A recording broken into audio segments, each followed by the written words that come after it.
I've gotten so far. So I don't know if you noticed or not, but I have a gradient from a purple to a rose color. These will darken as they fire, to a rose color to a light pink. And I wanted to get some of the purple in and some of the light pink in. So I'm concentrating on being Peonies-esque, because that's my inspiration. These leaves are Peonies-esque. Part of art is observation, and this is definitely impressionistic flowers. I could go into far more detail, but sometimes simple is better. And I kind of like 3. I like an odd number in planting. I love gardening. I love odd numbers in art. In nature, I do nature art, so nature as an odd number is, to me, more natural, I guess. And peonies, I chose peonies because most people know what peonies are.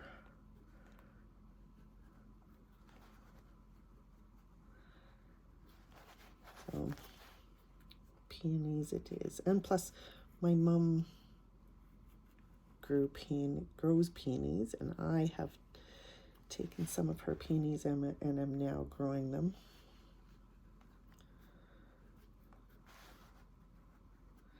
The stage of pottery is called hard leather harder, and it just means that a lot of the moisture has gone out of it. So if I had done it at a stage where it was too wet, I wouldn't be able to brush off the crumbs from here. They just kind of smear, and if it's too hard, the edges, it chips off, so we don't want that either. So it's choosing the right moisture content to carve is important. 4, this is, I guess, called sgraffito when you're carving out. And my intention is to get quite a bit of color, because whatever isn't in the object is going to be carved away.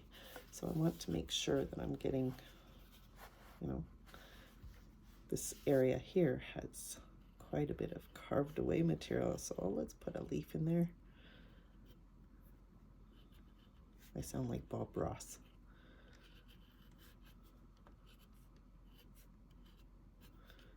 A lot of it is eyeballing too. I like to work organically. I'm not working from a blueprint per se, except that I know visually I like it when when it's balanced. So that from here to here is quite a bit of landscape that isn't considered or hasn't been yet, so I'm going to, which is kind of interesting to do because I'm working around the handle. Peonies have these sort of 3 leaves that are together often.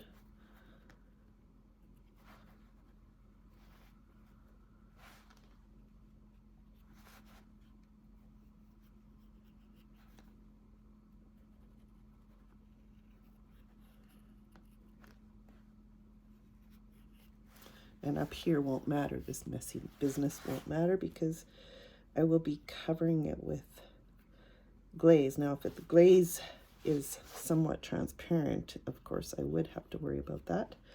And so the ones that have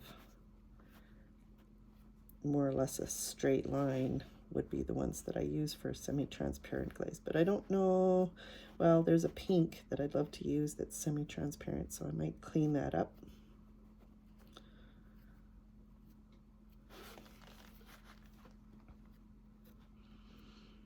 Peony's leaves have the veins opposite each other, so that's where I'm going with that. Why the leaves look like that. So are we balanced? Could use something here.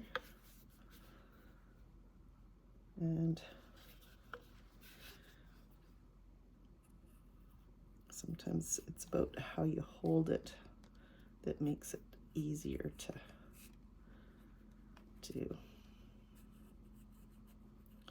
I don't want to break it. I do have to put some force on here, so I don't want to break the mug, the handle. Not cognizant always of not holding the handle. I think one more little leaf poking out from here.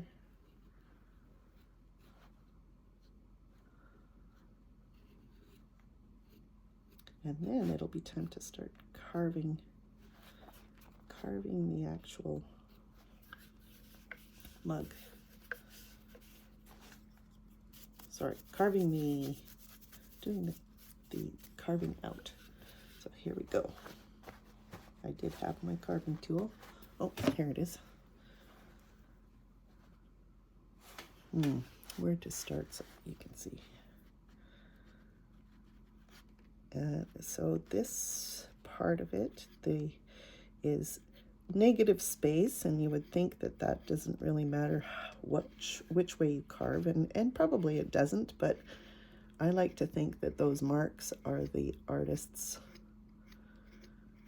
from the artist's hand, and so I like to try and create a little bit of a flow of direction of the marks. So you can see for around the peony I try to make it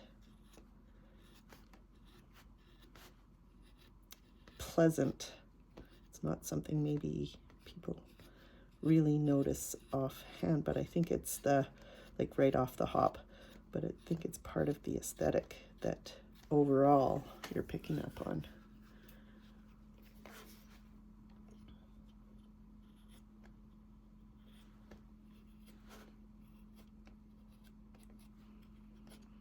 In tile making, or excuse me, mosaicing, it's called the andamento of placement or pattern of tile. And I don't know if Sgraffito has something like that in it, but I wouldn't be surprised.